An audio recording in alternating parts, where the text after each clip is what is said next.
Endpoint in Zero Trust is very relevant, well, for reasons that I'm going to go into. Background, just to let you know, my background is 100% authentication, worked for RSA, was an identity and security expert over at IBM and Cisco before starting an authentication company called SecureAuth. If anyone ever heard of SecureAuth. Yes, that was my patents. Okay, the agenda is going to be really straightforward. Little overview of Zero Trust, and I'm going to lean it towards Endpoint in the overview. Then I'm going to go a little over Cylance, so you should know what that is. And then the real meat of this is use cases and communication mechanisms. That is, how do you use the endpoint in Zero Trust, and how do you communicate to other components? And then some future thinking. Okay, Zero Trust defined. What's relevant is, of course, we all know the old way of security, just firewalls on the outside and rampant whatever traffic inside isn't going to work. But the real challenge of Zero Trust is how do we, what, I didn't do it. You're just kind of step a little bit further because we have to kind of balance this up. Okay, I have to balance it. I'm good. I am completely good. See Don't this? move. I won't move. Okay, the real challenge of Zero Trust is to create a new model, and the keys to the new models are the 3 points, okay? And verify and secure all resources. That's what I'm going to focus on, regardless of location. And what's relevant about Zero Trust is it says I should always have the concept that this resource is talking here, and I should do it. The concept of Zero Trust means I should always be validating, reevaluating. The question is, how do you do that inside the enterprise, outside the enterprise, in a hybrid, in a cloud, etc.? That's why I'm going to focus on number one a lot. The other 2 points are access control and audit, which are relevant, and I'll bring up. Last point before jumping into some meat. Zero Trust is a model. It is a model defined first by Google and then embraced by Forrester. It's not a product. It's a methodology. It's a mechanism, and it's been around for about 15 years with Google, 10 with Forrester, but where we're going with it is really fun, and that's what I'll talk at the end. Think data in Zero Trust. When I say data, I mean D-A-D-A. Devices, apps, data, and users. Devices, apps, data, and users. Okay? And that's what you should always be thinking. How am I going to control that? How do I control DADA in every zone? How do I have one communicate to the next?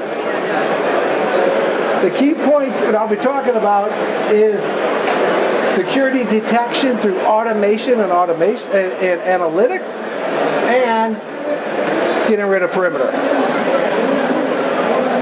A little about Cylance. Who knows about Cylance here? You guys all? Cylance? Cylance is the world's greatest NGAV, next generation antivirus. It was the concept back in 2012 that signatures, non-preventative security on malicious conduct couldn't help anymore. Too many 0 days. Why not build an AI model and not throw millions but billions of files at it and start identifying what malicious files look like and executable? That's what Cylance was, and little known fact, that's what got Cylance to be the first company up to $100 million in revenue in IT security. Amazing story. Okay, today, 2018, what are our offerings? We have, of course, Protect, which is that. It's the agent that goes on the endpoint, it's on my endpoint, and it's predicting and preventing malicious. We took that agent, augmented it, and came up with Optics, which was feed the events to our cloud. This is our home edition, and these are our services. Okay, let's get into the meat. I'm just going to get right into it. What is relevant, though, is Axiom is our program. That's how Cylance and Centrify are working together. And as I'm going to give you the details how we're working together, but the program is Axiom. So if you ever talking to one of us and say, yeah, I want to know more about the integration through Axiom, because at Cylance, this is what we created. Zero Trust says to do a Zero Trust model, you need to have an ecosystem. Well, to have an ecosystem, you need to have the components work together. So we chose Centrify to integrate in this space in the IAM because Centrify is a leader in Zero Trust, understands the concepts, and is promoting it in several ways, which I will talk about at the end. Okay, time for the meat. Use cases. The first and most obvious use case for Zero Trust, okay, a little rephrasing. The concept of Zero Trust in Endpoint is ensure that recourse or access serially. In none other than a Forrester blog that stated how to start with a Zero Trust model, they said Zero Trust on a bare budget. What it meant is, how do I get started? And our friends over at Forrester looked at the endpoint and said the endpoint is a great place to start because it takes the concept that you don't care where the access is coming from. Whether your user is on-premise, off-premise, etc., it starts your model. And that's what we perfected and have integrated.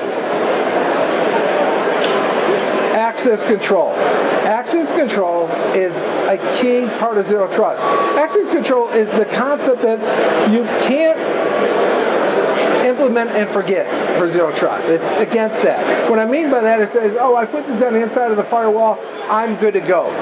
Where the Zero Trust model is going, it says, if I'm putting devices here, and I have a secure segment here, I should have some mechanism to communicate from the secure segment to the device. And what that should do is you should have an enforcement arm, that's the Centrify, but you also should have a communication vessel. And that's the agent, which is none other than the Cylance agent.